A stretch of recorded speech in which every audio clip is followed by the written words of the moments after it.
आगे देखिए 56वां सूत्र बोलिए। चंद्रादि लोके अपि आवृत्ति निमित्त सद्भावात्। चंद्र आदि जो लोक हैं उनमें भी कोई चला जाए और जन्म ले ले तो भी आवृत्ति होती है, फिर से जन्म ले लेता है। क्यों? निमित्त सद्भावात्। जन्म का जो निमित्त है अविवेक, वो अभी भी विद्यमान है। विज्ञान की बात आ गई ना। देखो वैज्ञानिक आज खोज रहे हैं कि चंद्रमा में जीव है या नहीं है, सूक्ष्म जीव है या नहीं। हमारे शास्त्र क्या बोलते हैं? चंद्रादि लोक में वहां भी जन्म ले लो तो भी फिर आवृत्ति हो जाएगी, है ना। विज्ञान को खोज सकते हैं ना इससे? नहीं,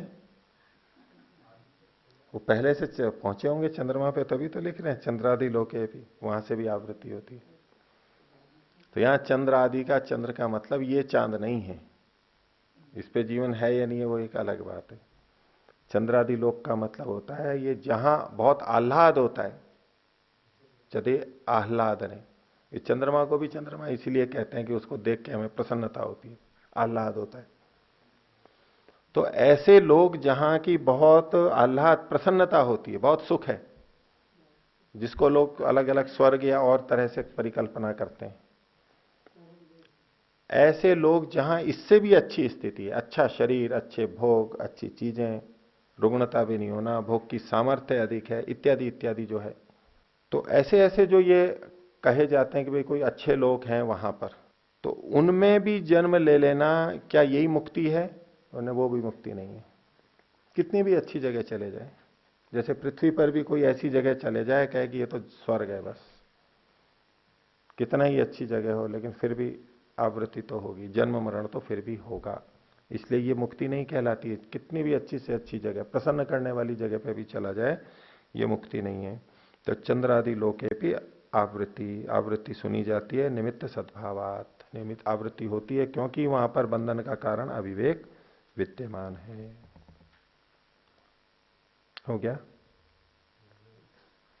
अगला सूत्र बोलिए। लोकस्य नोपदेशात तत्सिद्धि पूर्ववत। लोकस्य मतलब लोक की, संसार की, मतलब लोकस्थ, लोक में स्थित जो मनुष्य हैं उनकी। न उपदेशात तत्सिद्धि, मात्र उपदेश सुनने से उसकी सिद्धि नहीं होती है, मुक्ति की सिद्धि नहीं होती है। कैसे? पूर्ववत, जैसे पहले समझाया था। इनको भी पता है कि हम पहले कह चुके हैं। विस्मृति का गुण नहीं है। विस्मृति भी एक गुण होता है ना, एक तो स्मृति गुण होता है, विस्मृति का भी गुण होता है ना, नहीं होता है? अवगुण क्यों बोल रहे? साधकों में तो विस्मृति गुण होना चाहिए।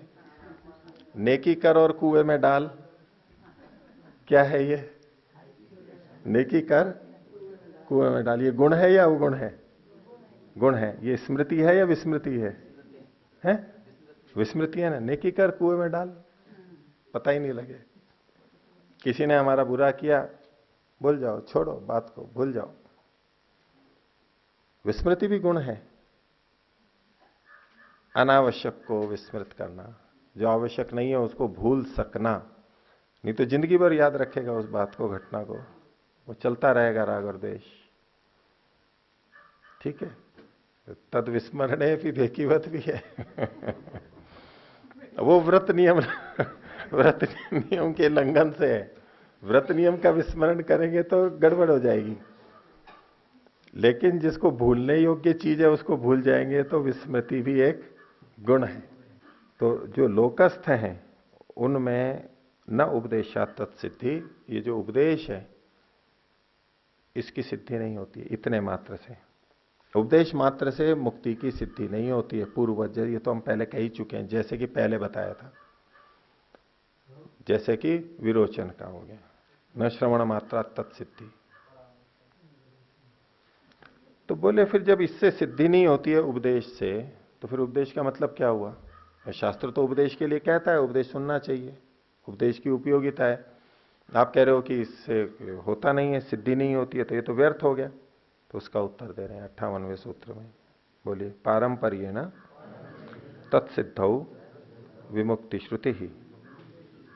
जो शास्त्रों में लिखा है कि जो अच्छी तरह सुनते हैं वो ब्रह्मलोक में चले जाते हैं, ये जो कथन है श्रवण से भी मुक्ति का कथन है, वो पारंपर्येण तत्सिद्धौ, परंपरा से उसकी सिद्धि होती है कि श्रवण के बाद मनन करेगा, निधिध्यासन करेगा, साक्षात्कार करेगा, तब वो सिद्धि होती है।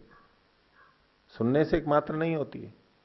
जो सुनने से सिद्धि कही गई है वो परंपरा से कही गई है, एक एक करके क्रमशः होती है। तो पारंपर्येण तत्सिद्धौ विमुक्ति श्रुति ही, विमुक्ति की जो श्रुति है वो परंपरा से उसकी सिद्धि करती है, इसलिए उसका निषेध नहीं कर रहे हैं, अभाव नहीं कह रहे हैं, इसकी कोई आवश्यकता नहीं है, लेकिन परंपरा से होगी, लेकिन मात्र उतने से सिद्धि नहीं होगी।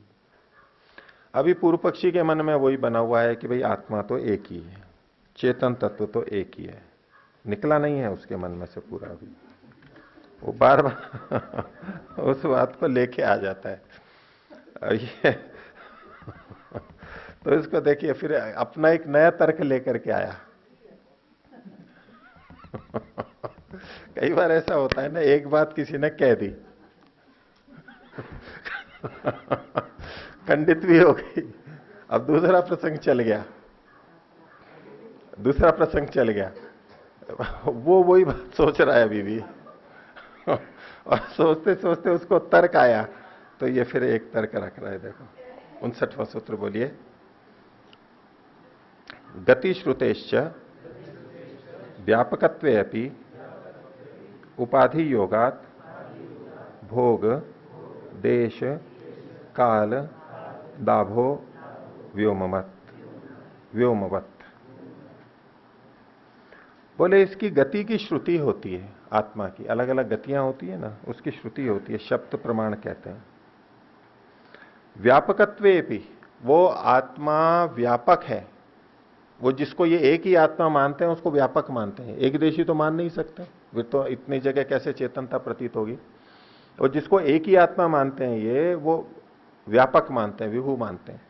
तो व्यापकत्वे भी उपाधि योगात, उपाधि का भेद होने से, उपाधि का योग होने से, उपाधि के साथ में संबंध होने से, जो बात पीछे गई थी उपाधि वाली वही फिर भी कह रहे हैं। तो उपाधि के योग होने से क्या होता है, एक तो भोग की प्राप्ति होती है, अलग अलग भोग हो जाएगा, देश अलग अलग स्थान की प्राप्ति होगी, और काल अलग अलग काल की प्राप्ति होगी, किसी को कोई चीज कब होगी, किसी को कोई चीज कब होगी।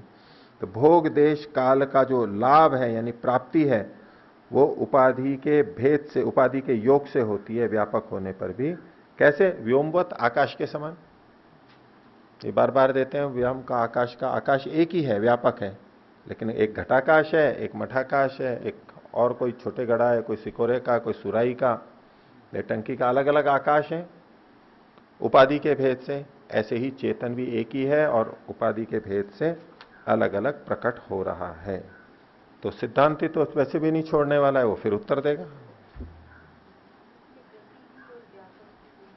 दोनों गति, गति मतलब तो ये कि वो कभी इस जन्म शरीर को धारण करता है, कभी उस शरीर को धारण करता है, कभी सुखी होता है, कभी दुखी होता है। ये गतियां शब्द प्रमाण में आ रही है ना, उच्च लोक में चला गया, निम्न लोक में चला गया, ये गतियां है ना अलग अलग। तो इससे पता लगता है कि भले ही वो एक व्यापक है लेकिन गतियां तो हो रही हैं। तो उसका समाधान क्या है, उपाधि के भेद से अलग अलग गतियों का कथन हो रहा है। अगर गतियों का कथन नहीं होता तो हम ठीक है उपाधि को भी नहीं मानते, वो तो बस एक ही एक रस है, लेकिन गतियां हमारे को पता लग रही हैं, शब्द प्रमाण कह रहा है, तो उसका कारण उपाधि का भेद है। इसके कारण चेतन बहुत है ये नहीं मानेंगे, ऐसा पूर्व पक्षी कह रहा है।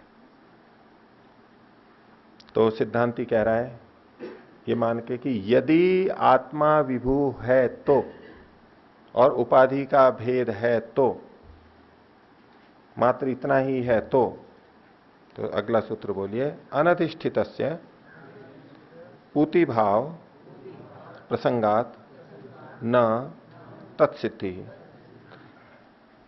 अनधिष्ठितस्य, जो अधिष्ठित नहीं है चेतन के द्वारा, ऐसा कोई शरीर होता है जिसमें अब आत्मा नहीं रही, ऐसा होता है ना। हाँ, मृत्यु के बाद में जो शव रहता है वो आत्मा से अधिष्ठित नहीं रहा ना, तो अनधिष्ठित जो है उसमें पूति भाव का प्रसंग आता है, वो सड़ने लगता है। इससे पता लगता है कि जीव व्यापक नहीं है। अगर जीव व्यापक होता, जब हम कहते हैं कि जब ये जीवित था तब तो सड़ नहीं रहा था और मरने के बाद में शरीर सड़ने लग गया, क्यों? भाई क्यों नहीं सड़ रहा था पहले? तो बोले इसमें चेतन था। तो बोले चेतन तो मरने के बाद भी रहेगा आपके हिसाब से क्योंकि वो व्यापक है, तो फिर तो इसमें ये सड़ना नहीं होना चाहिए। लेकिन जब ये चेतन से अधिष्ठित नहीं होता है तो शरीर में सड़ना देखा जाता है। इससे पता लगता है कि आत्मा विभू नहीं है। अगर आत्मा अभी भी इसी में होता तो सड़ता नहीं है। तो अनधिष्ठित पूति भाव प्रसंगात न तत्सिद्धि, आत्मा के विभुत्व की सिद्धि नहीं होती है। अब पूर्व पक्षी भी अभी चुप नहीं रहने वाला है, बोले नहीं इसका तो दूसरा कारण है। आत्मा तो एक ही विभू है, ये जो कोई सड़ रहा है और कोई नहीं सड़ रहा है उसमें दूसरा कारण है। क्या कारण है? बोले उनमें उनका अदृष्ट भाग्य कारण है। जहां जैसा भाग्य होगा वहां पर वो जब सड़ना होगा तो सड़ेगा, जब नहीं सड़ना है तो नहीं सड़ेगा। तो उसके लिए अगला सूत्र, उसका उत्तर भी दे रहे हैं उसमें, 61वां सूत्र। बोलिए, अदृष्ट द्वारा चेत असंबद्धस्य तदसंभवात जलादिवत अंकुरे।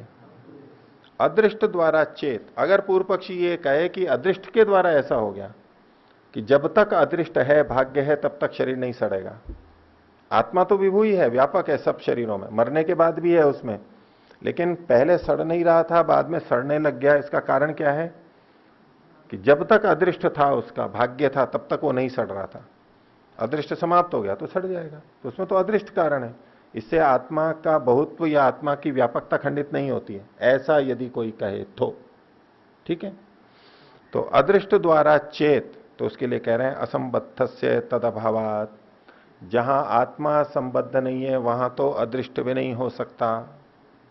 जो असंबद्ध है उसमें तो, जीवात्मा से जो असंबद्ध है उसमें तो, उसके तो तद असंभवात, उसके संभव न होने से। अदृष्ट द्वारा चेत असंबद्धस्य तद असंभवात, जो आत्मा से संबद्ध नहीं होगा उसका तो संभव ही नहीं होगा, अदृष्ट भी नहीं जुड़ेगा और शरीर भी नहीं आएगा। अर्थात आत्मा से जब संबद्ध होता है तभी ये शरीर संभव होता है, तभी ये चेतन संभव होता है। आत्मा को तो वहां भी मानना पड़ेगा। केवल अदृष्ट के द्वारा होता रहे ऐसा नहीं मान सकते आप। पूर्व पक्षी की दृष्टि में तो आत्मा सब जगह है और अदृष्ट आ गया और ये शरीर बन गया और अदृष्ट चला गया तो ये सड़ गया, ऐसा वो कहना चाह रहे हैं। बोले अदृष्ट किसका था? अदृष्ट किसका था? किसने बनाया था? किसका बना? तो आत्मा का ही तो माना जाएगा, चेतन का ही तो माना जाएगा। तो उस आत्मा से असंबद्ध कोई भी अदृष्ट आ गया और कहीं भी जुड़ गया ऐसा थोड़ा ना होगा, संबद्ध से ही होगा। तो आत्मा जब शरीर से संबद्ध होता है तब ही वो अदृष्ट भी आ जाता है। जैसे कि जलादिवत अंकुरे, ये कहना चाह रहे हैं उदाहरण में कि जल से अंकुरण होता है और जल हो गया अदृष्ट की तरह से और वो पौधा हो गया शरीर की तरह से। बोले वहां भी केवल जल देने से नहीं होता, वहां भी आत्मा चेतनता होनी चाहिए, तब वो जल काम करता है। बिना आत्मा के अधिष्ठित हुए जल भी अंकुरण का काम नहीं करेगा। ऐसे ही जब शरीर से आत्मा संबद्ध होता है तब ही अदृष्ट कार्य करेगा। और आपकी दृष्टि में तो वो आत्मा सब जगह है ही, सब शरीरों में है ही, फिर तो अदृष्ट कभी भी काम करता रहेगा। लेकिन हमेशा तो नहीं करता है, वो कभी करता है कभी नहीं करता है। क्यों? तो अदृष्ट तो तब तब काम करेगा जब जब आत्मा है। आत्मा तो आपकी दृष्टि में सब जगह है, हर समय है, तो वो काम करना चाहिए। लेकिन कभी करता है कभी नहीं करता है, ऐसा क्यों? आप ऐसा कैसे कह रहे हो कि ये मर, अब अदृष्ट इसका काम नहीं कर रहा है? अदृष्ट तो अभी भी है उसका। तो अदृष्ट द्वारा चेत, अगर कोई ये कहे कि अदृष्ट के द्वारा ही देह की उत्पत्ति होती है तो उसका खंडन किया असंबद्धस्य तत् असंभवात, जीवात्मा से संबद्ध हुए बिना तो अदृष्ट भी नहीं आ सकता। जैसे कि जल से अंकुर होता है तो वहां भी आत्मा को तो मानना पड़ेगा, आत्मा को तो अलग मानना ही होगा। फिर ये बात आएगी कि अदृष्ट किसका है, अदृष्ट किसका है। कोई कहे कि ये तो आत्मा से ही जुड़ा हुआ है, और तो कुछ वो मान नहीं रहा है। पूर्व पक्षी आत्मा को मानता है, उपाधि को मान लिया, अदृष्ट को मान रहा है। तो इससे संबंध में एक सूत्र और है, 62वां, बोलिए। निर्गुणत्वात् तत् असंभवात अहंकार धर्मा ह्येते। आत्मा के निर्गुण होने से, ये जो अदृष्ट है ये आत्मा में नहीं रहता है, पहले भी आ चुका है। आत्मा निर्गुण है, उसमें तद असंभवात, उसमें ये अदृष्ट नहीं जुड़ सकता। तो फिर ये किसके धर्म है? अहंकार धर्मा ही ये थे, ये अहंकार के यानी अंतःकरण के धर्म है। अहंकार अब यहां अंतःकरण का वाचक है। जैसे पहले हमने देखा था कि बुद्धि, मन, ये शब्द केवल बुद्धि के लिए नहीं, मन केवल मन के लिए नहीं, महतत्व के लिए भी काम में आ जाता है। तो ऐसे यहां ये अहंकार शब्द अंतःकरण मात्र के लिए है। तो ये जो अदृष्ट है ये अंतःकरण का धर्म है, अहंकार का धर्म है, आत्मा का धर्म नहीं है। आत्मा का धर्म नहीं है ये अंतःकरण में रहता है, उसके साथ साथ चलता है और आत्मा के कर्मानुसार उसको फल देता रहता है। अब अगले सूत्र में एक बात बता रहे हैं कि हम दो शब्द सुनते रहते हैं, एक है आत्मा और एक है जीव। तो कई बार लोग पूछते हैं जी ये आत्मा और जीव ये एक ही हैं या अलग अलग हैं? एक आत्मा और जीवात्मा, तो जीव शब्द का प्रयोग कब होगा और आत्मा शब्द का प्रयोग कब होगा, उसके लिए इस सूत्र में बता रहे हैं। बोलिए 63वां। विशिष्टस्य जीवत्वम अन्वय व्यतिरेकात्। विशिष्ट का मतलब है अहंकार से जो विशिष्ट है, यानी अंतःकरण से जो युक्त है, शरीर से जो युक्त है, ऐसे आत्मा का जीवत्वम जीवत्व है। जीवन तभी चलता है जब ये शरीर होते हैं। तो जब आत्मा शरीर से जुड़ा रहता है तो उसको जीव कहते हैं। जब आत्मा शरीर से अलग होता है तब उसको जीव नहीं बोलते, तब तो उसको आत्मा शब्द से बोलेंगे। तो जब शरीर से युक्त होता है तब उसका जीवत्व होता है, तभी उसको जीव नाम से कहा जाता है। प्राण का धारण कर रहा है, जीवन चल रहा है, अभी शरीर में आएगा तभी जीवन चलेगा। तो विशिष्टस्य जीवत्वम अन्वय व्यतिरेकात्। जब आत्मा इस शरीर आदि से जुड़ता है तभी जीवन होता है, जब आत्मा शरीर आदि से नहीं जुड़ता है तो जीवन नहीं होता है। अन्वय व्यतिरेक से निर्णय करना। इसलिए जीव संज्ञा तब होती है जब शरीर में आता है।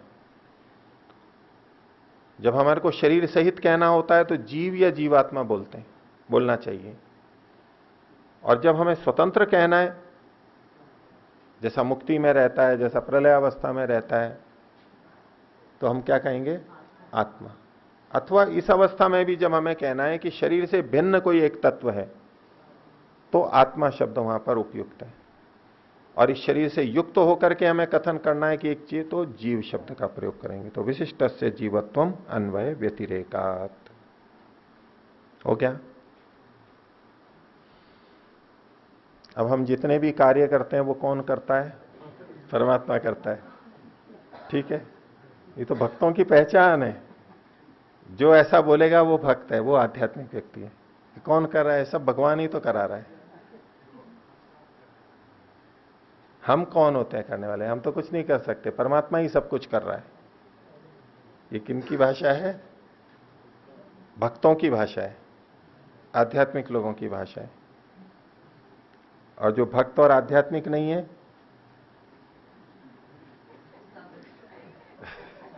यानी दार्शनिक है, दार्शनिक है या सैद्धांतिक है, उनकी भाषा देखिए। 64वां सूत्र बोलिए।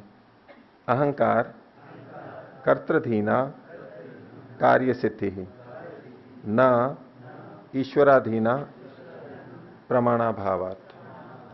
ये जो कार्यों की सिद्धि है ना, अपने कार्य सिद्ध होते हैं ना, वही मेरा कार्य सिद्ध हो गया, परमात्मा की बड़ी कृपा है। कार्य सिद्ध हो जाते हैं ना अलग अलग, उसको कार्य सिद्ध हो गया, वहां कुछ चढ़ाया, कार्य सिद्ध हो गया। कार्य की सिद्धि के लिए जाते हैं ना अलग अलग जगह, तो कहते हैं अहंकार कर्तृधीना कार्य सिद्धि। कार्य की जितनी भी सिद्धि है हमारी, वो किसके अधीन है? अहंकार से युक्त जो करता है। अहंकार कर्तराधीना, अहंकार युक्त जो करता है उसके अधीन है सारे कर्मों की सिद्धि। जितने भी हम कर्म कर रहे हैं वो सब अहंकार कर्ता के अधीन है। अहंकार कर्तृधीना कार्य सिद्धि। अब कोई इतने से ये भी ना सोच ले कि नहीं चलो महात्मा को भी कह रहे हैं परमात्मा भी होगा, तो निषेध अलग से कर दिया। न ईश्वराधीना, ईश्वर के अधीन नहीं है कार्य की सिद्धि। सांख्य दर्शन नास्तिक दर्शन है, ईश्वर का खंडन कर रहा है। न ईश्वराधीना, अहंकार कर्ता के अधीन ही कार्य की सिद्धि है। क्यों? बोले प्रमाणाभावात, प्रमाण का अभाव होने से। इसमें कोई प्रमाण ही नहीं है कि ईश्वर इन कार्यों को करता है, इसमें कोई प्रमाण ही नहीं है। प्रमाण का अभाव है। प्रमाण से सिद्ध हो जाए कि यह कार्य परमात्मा कर रहा है तो मान लेंगे। यज्ञ कौन कर रहा है? परमात्मा। प्रमाण, प्रमाण। दान कौन कर रहा है? परमात्मा कर रहा है। अहंकार की निवृत्ति के लिए हम ईश्वर को लेके आते हैं, है ना। यहां लिखा है ना अहंकार कर्तराधीना कार्य सिद्धि। अहंकार होगा तो कार्य की सिद्धि होगी, लेकिन अहंकार को हटाना है, इसलिए कहते हैं कि ये सब ईश्वर ही करा रहा है।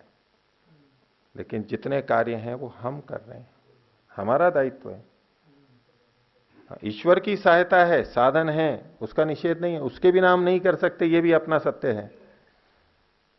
लेकिन फिर भी कर्ता का दायित्व, कर्तृत्व आत्मा का ही बनेगा, अहंकार से युक्त जो आत्मा है। जैसे बुरे कर्मों का दायित्व हम परमात्मा को कभी नहीं देते, उसी व्यक्ति को देते हैं। कभी नहीं कहते इन्हीं हेतुओं से कि वायु परमात्मा ने दी और शरीर परमात्मा ने दिया, जैसा वो भी बोल रहे थे कि इसलिए ये सारे कर्म परमात्मा ही करा रहे हैं। तो वो सिद्धांत जब मान लिया ना, पहले अच्छे कर्मों में माना तो बुरे कर्मों में भी वही मान लिया उन्होंने कि सब बुरे कर्म भी परमात्मा ही करा रहे हैं, क्योंकि वायु उसी ने दी है, शरीर उसने दिया, बुद्धि इंद्रियां उसी ने दी है। तो जैसे हम बुरे कर्मों में परमात्मा का कर्तृत्व नहीं मानते हैं, भले ही सारे साधन परमात्मा ने दे रखे हैं, साधनों के देने का निषेध नहीं है, तो जैसे वहां परमात्मा का, ईश्वर का कर्तृत्व नहीं है, ऐसे ही अच्छे कर्मों में भी ईश्वर का कर्तृत्व नहीं है। कर्तृत्व तो हमारा ही है, हमें ही तो कर्म करने के लिए दिया है शरीर परमात्मा ने। इन शरीरों के माध्यम से वो अपने कर्म थोड़ा ना कर रहा है, जीवों को ही शरीर दिया है। जीव अपना स्वाभिमानी आत्मा है, उसका कर्मदेह है या उभय देह है, कर्म और उपभोग है, वो भोग भी आत्मा का हो रहा है और कर्म भी आत्मा ही कर रहा है। इसलिए कहा अहंकार कर्त्राधीना कार्य सिद्धि नैश्वराधीना प्रमाणाभावात, प्रमाण का अभाव होने से। अरे कार्य की सिद्धि कैसे होती है? तो जैसे कार्य की सिद्धि कैसे होती है?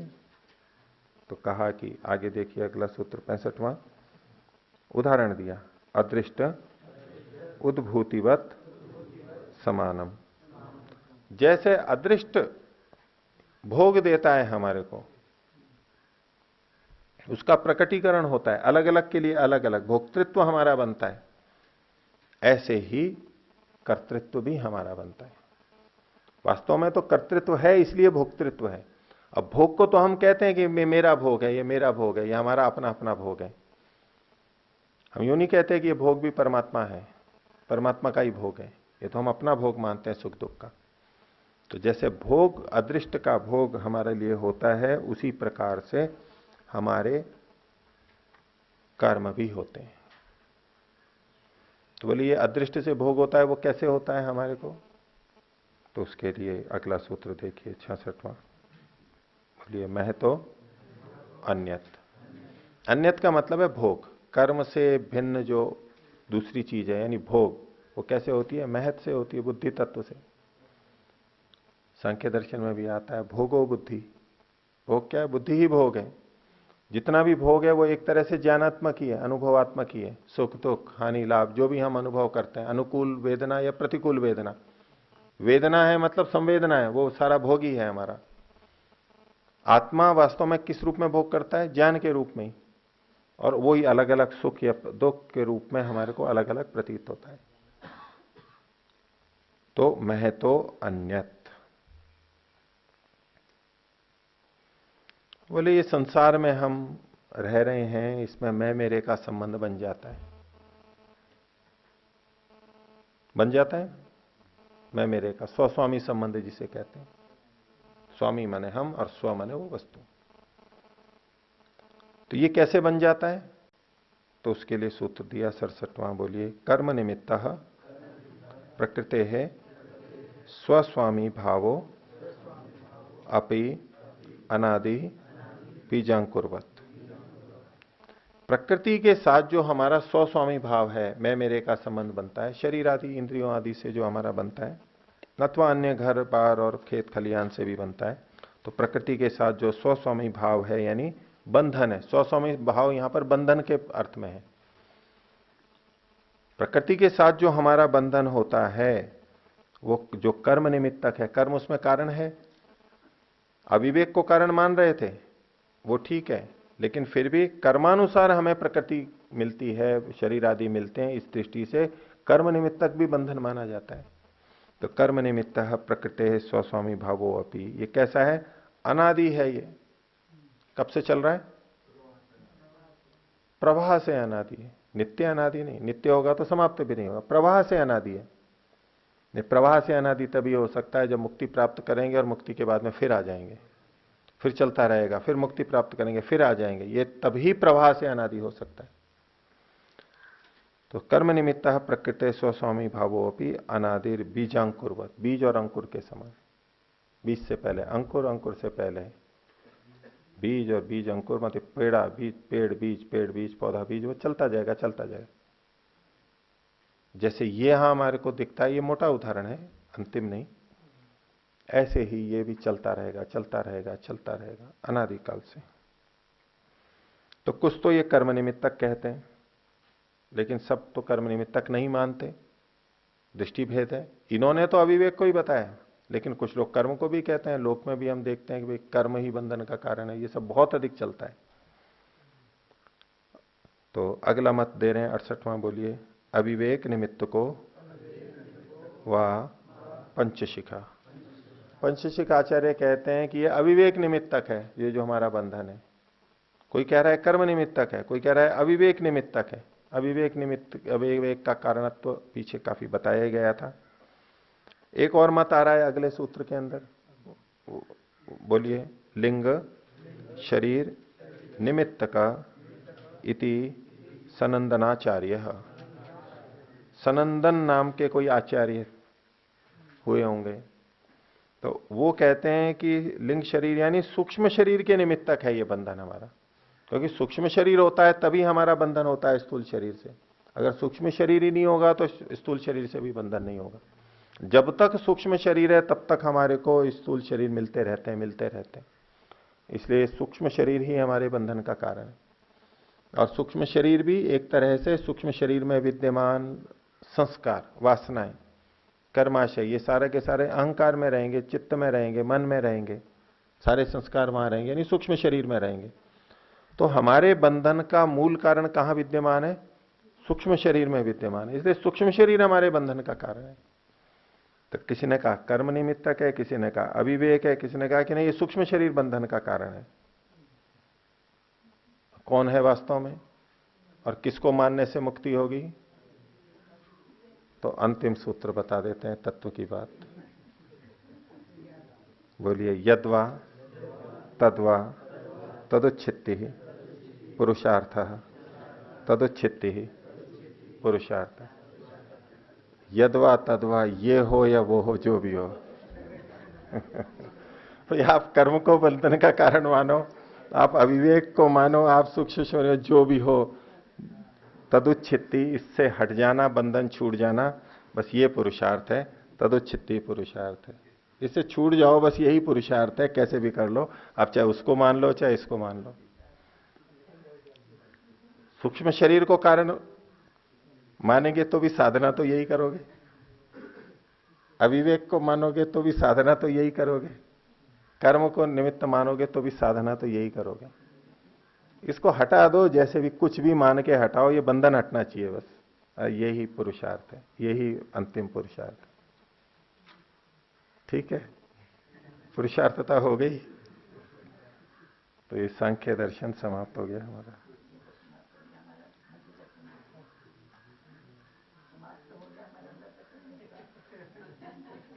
कहां तक उतरा?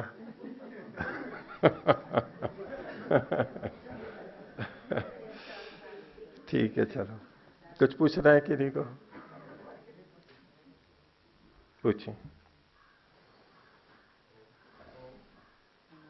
ओम जी, आचार्य जी, ये 67वें सूत्र में कर्म निमित्त प्रकृति है, ये कहा है ना? तो पहले तो निषेध किया हुआ था कि भाई कर्म बंधन का कारण नहीं है। ठीक है। फिर यहां तो कर्म निमित्त कुछ लोग मानते हैं, ऐसे कैसे कह रहे हैं? ठीक है, बहुत प्रचलित है ना। और अविवेक भी कहा तो उन्होंने कहा था कि इसके साथ और किसी की समानता नहीं है। यानी जैसा अविवेक कारण है वैसा दूसरा नहीं है, मतलब दूसरे भी कारण हैं, इस रूप में माना जाएगा। अब प्रकृति बंधन का कारण नहीं है क्या? प्रकृति नहीं हो तो बंधन हो सकता है क्या? यो इस तरह तो इस तरह तो हो सकता है। वहां वो जो सारी चर्चा थी, अंतिम तो अविवेक ही है, वो तो सिद्धांत है ही, वो बता चुके। लेकिन सब सुनने के बाद भी कोई कहे कि नहीं जी हमारे को तो नहीं, हम तो कर्म को ही मानेंगे, कर्म ही बंधन का कारण है। ठीक है, मानो, सूक्ष्म शरीर मानो, कुछ भी है, इसको हटा दो बस। इस अविवेक, इसको बंधन को हटाना है, इतना समझ लो कि ये अविवेक, ये बंधन हटना है, ये ही पुरुषार्थ है। बंधन के रहते पुरुषार्थता नहीं है, पुरुष का प्रयोजन सिद्ध। इतना समझ में आ गया, ठीक है, फिर करते रहो। अच्छा जी, फिर मेरा प्रश्न ये है, अविवेक को हटाने के लिए तो ये उपाय बताए गए, कर्म को हटाने और सूक्ष्म शरीर को हटाने के लिए उपाय कौन से शास्त्र में? वो दूसरे शास्त्र बता देंगे। उपाय ये कि यही है जी। इन्होंने बताया कि ये जो कर्म कब बनता है, जब अहंकार के अधीन ये होता है, तब ये कर्म बनता है। जी। सकामता होती है तो कर्माशय में जाता है, नहीं तो नहीं जाएगा, वो निष्काम कर्म हो जाएंगे। तो कर्म उसको भी हटाने का उपाय तो परोक्ष रूप से वही है। जी। सूक्ष्म शरीर को कैसे हटाएंगे? सूक्ष्म शरीर में जो कारण है वो संस्कार ही तो है, अविवेक ही तो है, कर्माशय ही तो है।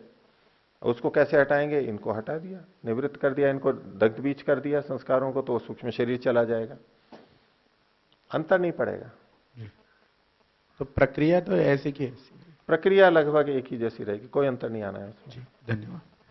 यहां कहना चाह रहे हैं कि इसमें उलझने की जरूरत नहीं है आपको ज्यादा। ठीक है, आपके मन से नहीं निकल रहा है, सांख्य दर्शन अंदर हृदय में नहीं उतरा है, कोई बात नहीं। आपको क्या लगता है बंधन का कारण? चलिए आप बताइए, क्या है बंधन का कारण? है जी, वो तो सांख्य वाली बात आ गई आपकी, तो ये तो हृदय में उतर गई आपके। अगर अविवेक बंधन का कारण है, ये समझ में आ गया, तो सांख्य दर्शन तो घुस गया अंदर। और कोई कारण बताओ चलो बंधन का। आचार्य जी, सूत्र संख्या 61 एक बार फिर से बता दीजिए। इसको बाद में देखेंगे, फिर अगली बार जब बैठेंगे ना, आप लोगों को कुछ पूछना होगा तो तब देखेंगे। अभी कुछ और अविवेक के अतिरिक्त बंधन का कारण आपको समझ में आ रहा है, वो बोलिए। अविद्या, अविद्या मान लीजिए, इनको माइक दीजिए। और राग और द्वेष, राग विराग और योग सृष्टि, ठीक है, राग और द्वेष को कारण मान लिया, उसी को ही हटा देंगे। हमें जो कारण नजर आ रहा है उसको हटाने का प्रयास कर लेते हैं। अविवेक आ रहा है, अविवेक को हटा लो। कर्म नजर आ रहा है, कर्म को हटा लो। सूक्ष्म शरीर लग रहा है कि ये कारण है, इसको हटा दो। और स्थूल शरीर लग रहा है तो इसको हटा दो। राग द्वेष लग रहा है तो उसको हटा दो। और आश्रम के नियम लग रहे हैं तो उसको हटा दो। ओम बोलिए। ओम आचार्य जी, ये जो अंत में जो बात बताई गई है यद्वा तद्वा के नाम से, तो हमें तो इसमें ऐसा लगता है जी कि इसमें न तो कर्म बंधन का कारण है और न उपासना बंधन का कारण है, और ज्ञान से तो मतलब इनसे छूटा जाता है। तो वही जो सत्यार्थ प्रकाश में जो आता है कि पवित्र कर्म, पवित्र उपासना और पवित्र ज्ञान से ही मुक्ति होती है। बंधन का कारण बताइए, बंधन का कारण। यदि पवित्रता न हो कर्मों में और उपासना में, तो वो बंधन का कारण बन सकती है। मतलब अशुद्ध कर्म बंधन का कारण है। हाँ जी। अशुद्ध उपासना बंधन का कारण है जी। और अशुद्ध ज्ञान बंधन का कारण है। जी। ठीक है जी। अशुद्धि बंधन का कारण है ना। जी। ठीक है। और पवित्रता जो है, पवित्रता से का होना मुक्ति और का कारण है। उससे ही ज्ञान पवित्र बिल्कुल ठीक है, इसी सूत्र को पकड़ के उद्धार हो जाएगा। अशुद्धि हटाएंगे और शुद्धि को लाएंगे। ठीक है, यदवा तदवा। क्योंकि आचार्य जी बिना, हो गई, मान ली आपकी बात, बिना ज्ञान के कर्म लंगड़ा और बिना उसके वो लुल्ला है, ऐसे होता है जी। मान ली आपकी बात, मान ली। और कोई बंधन का कारण समझ में आ रहा है किसी को? पूरी छूट है, देखिए, यदवा तदवा, यदवा तदवा। बोले बीमारी का कारण क्या है? बोले ये कारण हो सकता है, ये हो सकता है। बोले नहीं, आपकी बीमारी का कारण तो ये नहीं जी, ये नहीं है, ये कारण है। अच्छा, जो भी कारण हो, बीमारी को दूर कर लो। आपको जो कारण मानना है मानो, स्वस्थ हो जाओ बस। जी। ओम। आचार्य जी, सूक्ष्म शरीर को कैसे हटाया जाए? सूक्ष्म शरीर को? हाँ जी।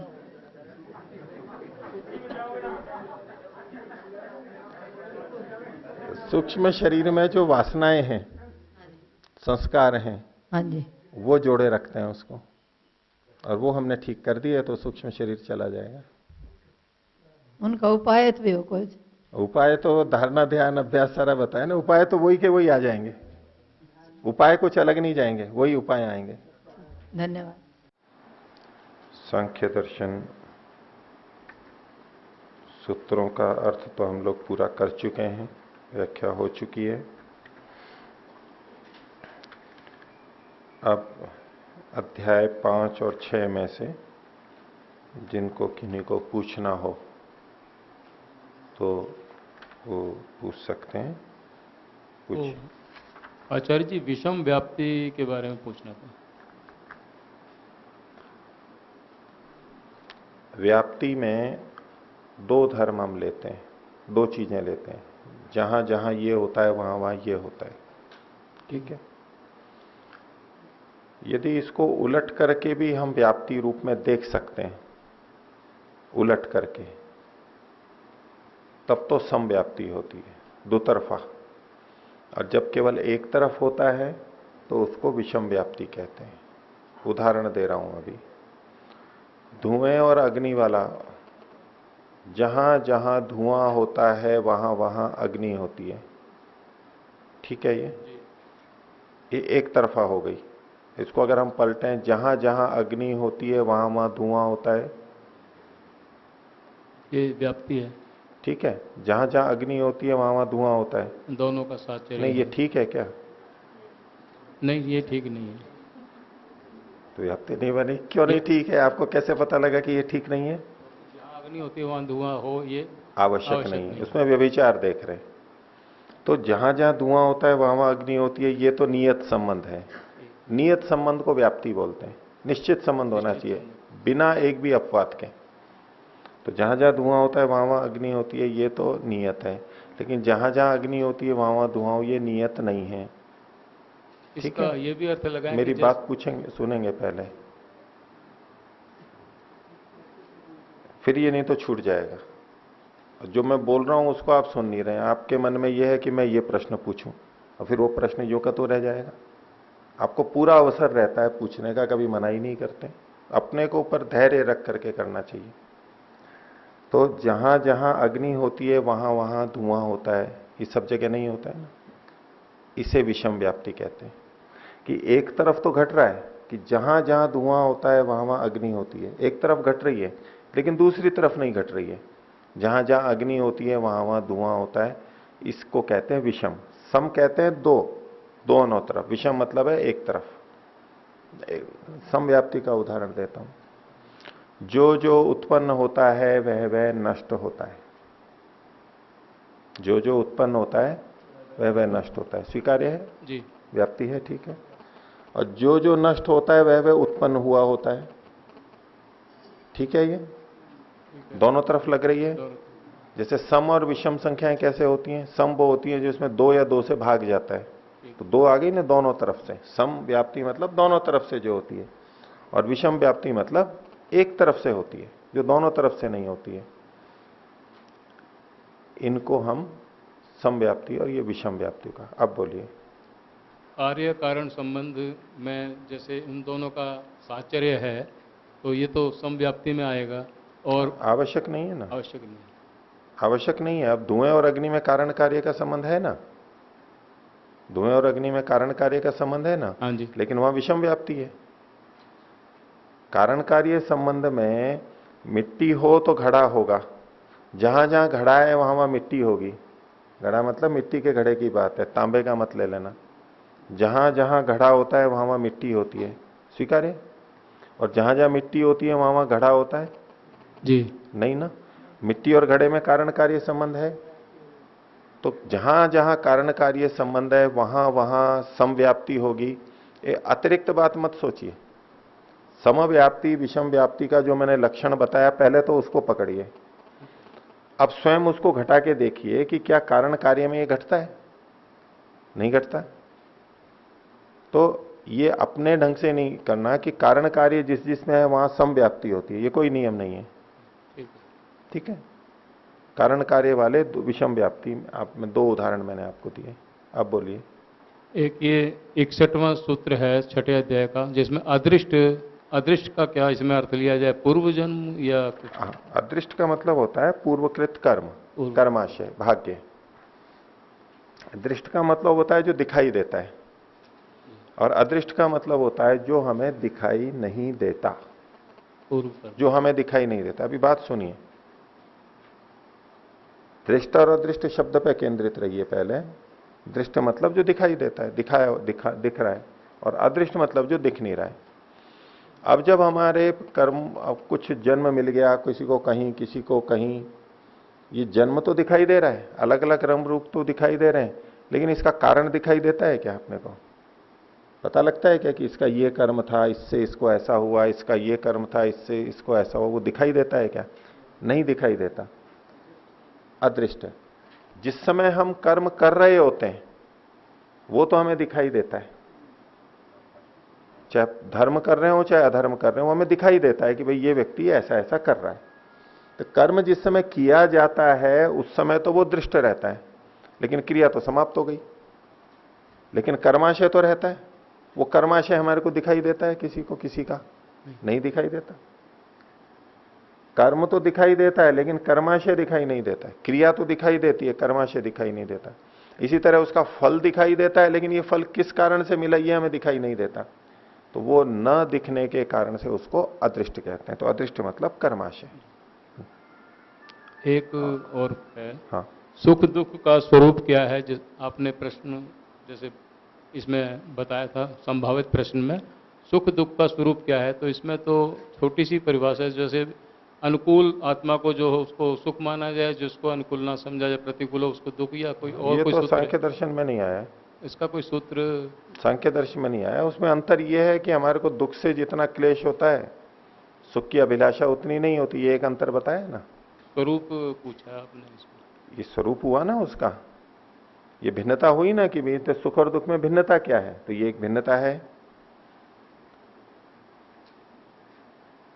दुख से बचने की हमारी तीव्र इच्छा रहती है, इससे संबंधित व्याख्या की कि यही आया है यहां पर मुख्य। तो बाकी हमें सुख भी मिलता है, दुख भी मिलता है। ये स्वरूप है कि अधर्म से दुख मिलता है, धर्म से सुख मिलता है। ये इसके साथ में जुड़ी हुई बातें हैं। और मुक्ति की दृष्टि से कि उत्तम अधिकारियों के लिए यही है कि दुख से निवृत्ति ही अत्यंत दुख की निवृत्ति है, यही लक्ष्य है, पुरुषार्थ है। यही सूत्र पहला बनाया, यही अंत में कह रहे हैं। तो दुख वाला, मुक्ति मार्गी वाली के लिए दुख को ध्यान में रखना चाहिए, उत्तम अधिकारियों को, मध्यम अधिकारियों को ये, और निम्न अधिकारियों को इस तरह से। इस सब की भिन्नता, सुख दुख की ये भिन्नता है। हो गया? अन्य कोई कुछ? ओम आचार्य जी 99 में बताया गया समवाय संबंध। हम्म। तो समवाय संबंध क्या है ये? जी, समवाय संबंध का मतलब होता है नित्य संबंध। समवाय संबंध मतलब नित्य संबंध। अब इसको थोड़ा उदाहरण से समझना, केवल नित्य शब्द को नहीं पकड़ना। जब तक वो द्रव्य है तब तक वो संबंध रहना, ये भी नित्य संबंध है। एक नित्य वो होता है जो ना उत्पन्न हुआ ना नष्ट हुआ, ठीक। और एक होता है जब तक वो द्रव्य है तब तक, इसको कहते हैं यावत द्रव्य भावी, जब तक द्रव्य है तब तक रहने वाला। जिसके बिना वो कार्य द्रव्य बन नहीं सकता, वो समवाय संबंध कहलाता है। जैसे कि घड़ा मिट्टी से बना है, तो मिट्टी का और घड़े का कौन सा संबंध है? समवाय संबंध है, निमित्त संबंध नहीं है। निमित्त संबंध अनित्य होता है कि कुम्हार ने घड़े को बनाया, घड़ा बन गया, अब कुम्हार अलग भी है तो घड़ा बना हुआ है, घड़े में कोई अंतर नहीं आ रहा है, ये निमित्त संबंध है। लेकिन घड़े में से मिट्टी नहीं हटा सकते हम, मिट्टी हटाते ही तो घड़ा नहीं रहेगा वो, ये नित्य संबंध है। जब तक घड़ा है तब तक के लिए बात है ये। घड़ा उत्पन्न भी हुआ है और नष्ट भी होगा। यावत द्रव्य भावी, धागा हटा देंगे तो वस्त्र नहीं रहेगा। तो ये जो संबंध है इसको कहते हैं समवाय संबंध। आत्मा के किसी द्रव्य का अपने गुणों के साथ में समवाय संबंध है। आत्मा का चेतन के, अपनी चेतनता, चित्त स्वरूप है। वैसे तो अगर अलग करेंगे तो नित्य संबंध है, समवाय संबंध है अपनी चेतनता से। परमात्मा का उसके आनंद के साथ में कैसा संबंध है? नैमित्तिक संबंध है या समवाय संबंध है? समवाय संबंध है, नित्य संबंध है। वो किसी निमित्त से नहीं आया है, वो सदा से है। परमात्मा का उसके ज्ञान के साथ में संबंध समवाय संबंध है, नित्य। जहां जहां परमात्मा है वहां वहां आनंद रहेगा, जहां जहां परमात्मा है वहां वहां उसका ज्ञान रहेगा। इसको कहते हैं नित्य संबंध, समवाय संबंध। तो उपादान द्रव्य का, उपादान घटक का अपने कार्य द्रव्य के साथ में समवाय संबंध होता है। दरवाजा लकड़ी से बना है तो लकड़ी का और दरवाजे का समवाय संबंध है। रोटी आटे से बनी है तो आटे का और रोटी का समवाय संबंध है। तो उपादान द्रव्य का, उपादान कारण का अपने कार्य के साथ में समवाय संबंध होता है। ऐसा संबंध कि वो उसके साथ साथ में रहता है, समवेत रहता है, अलग नहीं होता है उससे, वो उपादान द्रव्य ही होगा। मकान का ईंटों के साथ समवाय संबंध है, ईंटें हटाएंगे तो मकान कहां रहेगा?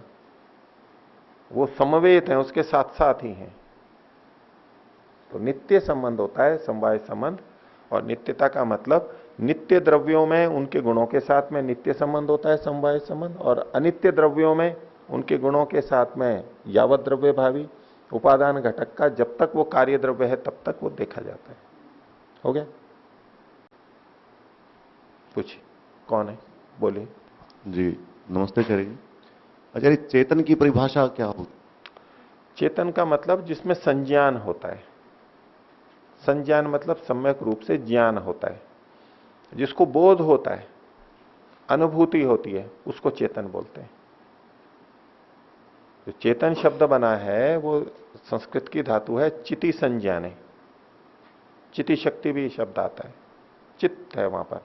सत, चित्त और आनंद में भी जो चित्त शब्द है उसी से चेतन है, चिति शक्ति है इत्यादि ये शब्द बनते हैं। तो उसका मतलब यह है ज्ञान, अनुभूति, ये इसका सबसे प्रमुख लक्षण है। जहां जहां अनुभूति है वहां वहां चेतन होगा। हो गया? तो आचार्य जी, जैसे बुद्धि ज्ञान, और बुद्धि तो फिर उससे बनती है सूक्ष्म मात्रा। वो हाँ, आचार्य जैसे बुद्धि दूसरा दिन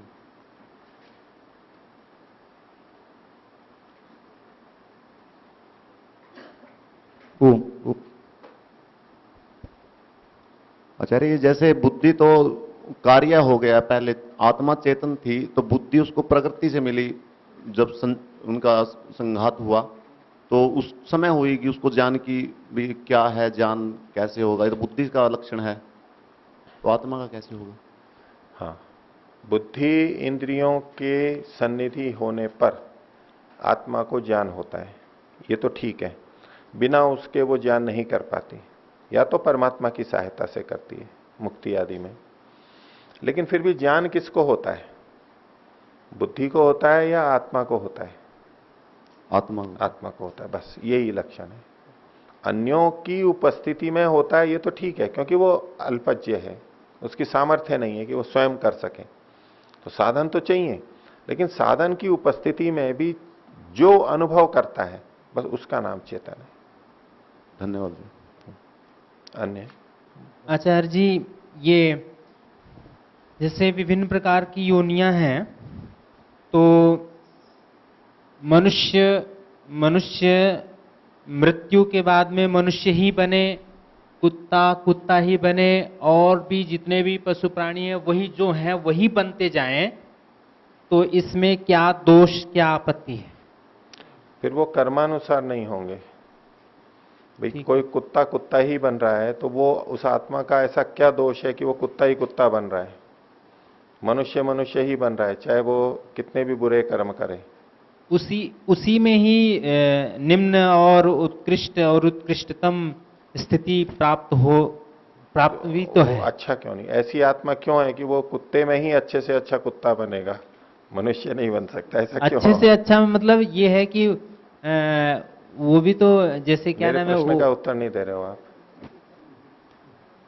अच्छे से अच्छे को समझा रहे हो, जो भी अच्छे से अच्छा है। आपका ये कहना था कि अच्छे से अच्छा और वो कर्मानुसार तो होगा, लेकिन वो वही कुत्ता ही रहेगा, मछली ही रहेगी। तो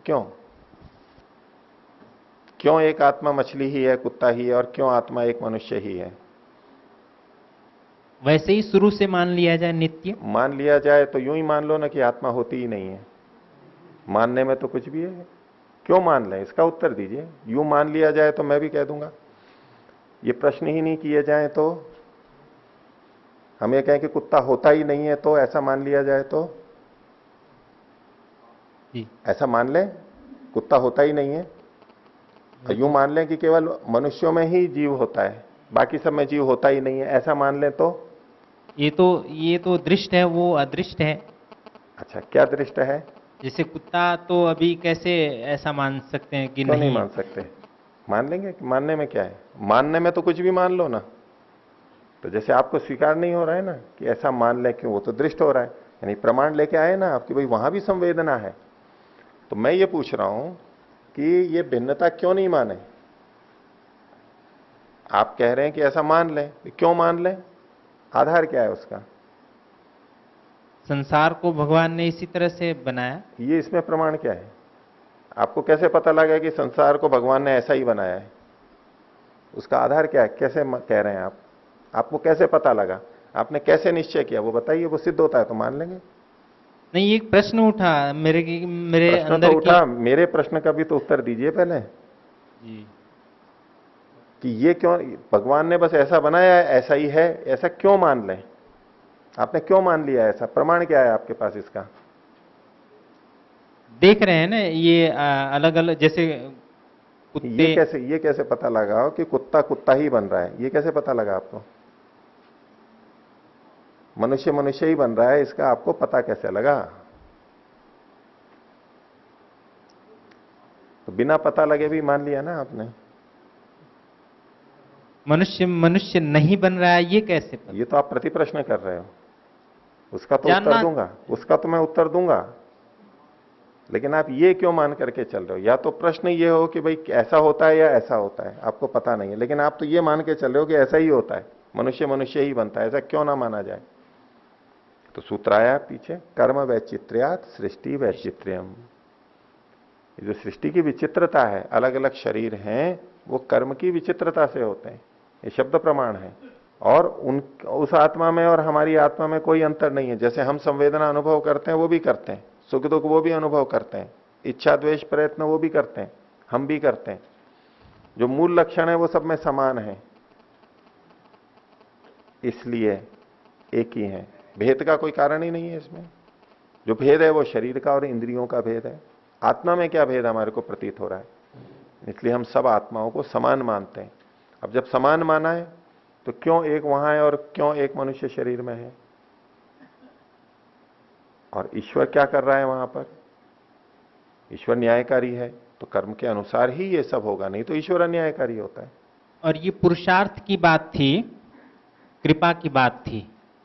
एक वाक्य है कि स्व स्व कर्मणा तम अभ्यर्च्य सिद्धिम विन्दति मानव। देखो, सांख्य दर्शन के बारे में पूछना है तो वो पूछो, अभी उसको आप शंका समाधान में पूछना। अच्छा, पाठ से संबंधित कोई प्रश्न है आपको सूत्र का, जो, और वो भी 5वें और 6ठे अध्याय का, जिसकी आपको परीक्षा देनी है, इन 2 अध्यायों तक ही सीमित रखें अपने को। ये शंका समाधान की कक्षा नहीं है, ये सांख्य दर्शन की कक्षा है। ठीक है, बोलिए। ये भी समवाय संबंध की जो बात चल रही थी, उसमें एक उपादान कारण का अपने कार्य के साथ में समवाय संबंध होता है, तो क्या इसमें प्रकृति और शरीर का भी समवाय संबंध हम कह सकते हैं? बिल्कुल कह सकते हैं कि तीनों गुण जो है सत्वर स्तंभ, इनका हमारे शरीर के साथ में समवाय संबंध है। 5 भूतों का हमारे शरीर के साथ समवाय संबंध है। और इसमें जो दूसरा पॉइंट था कि ऐसा संबंध जो साथ साथ है, उसमें उससे अलग नहीं रहता, तो परमात्मा आत्मा के साथ साथ है, उससे अलग नहीं होता, ऐसा कुछ? उसमें कारण कार्य संबंध तो है नहीं दोनों में।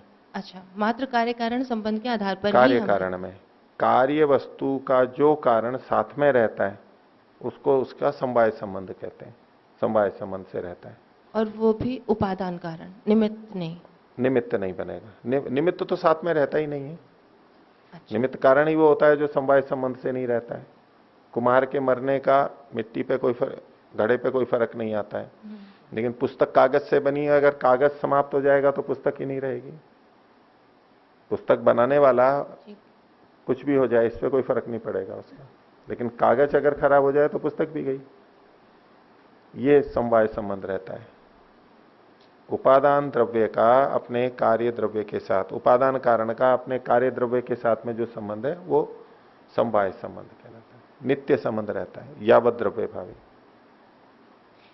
एक प्रश्न ये भी है कि शरीर और देह, 2 चीजें आ रही हैं सामने कि शरीर कितने होते हैं, और यदि प्रश्न आपने पूछ लिया कि देह कितने होते हैं, एक ही बात है, तो एक ही बात है। शरीर और देह, उसका अर्थ मैंने एक बार बताया था। शरीर किस लिए? शीर्यते इति शरीरम, शीर्ण होता रहता है, इसमें क्षरण क्रिया जो कैटाबॉलिज्म है वो चलता रहता है, अपचय हमेशा चलता रहता है। देह उपचयते, और देह उपचय, उपचय रहता है, एनाबॉलिज्म चय होता रहता है, दोनों मिलाते हैं तो चयापचय बोलते हैं, मेटाबॉलिज्म। चयापचय दोनों होते रहते हैं, कम या अधिक। बच्चे में भी बढ़ता भी है तो उसमें भी क्षय होता है, और वृद्ध भी क्षीण अधिक होते हैं, लेकिन बढ़ते वो भी हैं थोड़े, कोशिकाएं नहीं उसमें भी बनती है, तो मेटाबॉलिज्म दोनों में चलता रहता है। इसलिए ये शरीर और देह शब्द इस बात को बताता है। शरीर मतलब शीर्यते इति, और देह उपचय, उपचय होता है, लेकिन तात्पर्य इसी से ही है। अगर कोई भी शब्द आता है, दोनों का एक ही उत्तर बनेगा यहाँ।